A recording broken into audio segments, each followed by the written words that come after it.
Hello, today I'm in Volvo V90.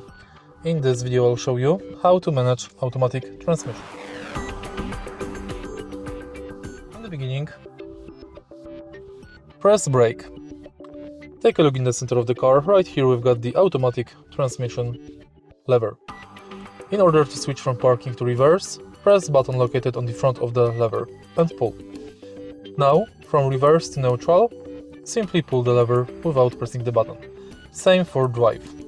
Once we are in drive mode, we can push the whole lever left, and now we can manually change gears by using paddles behind the steering wheel.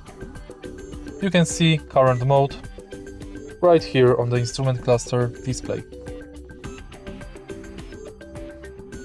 To select parking again, press button located on the front of this lever.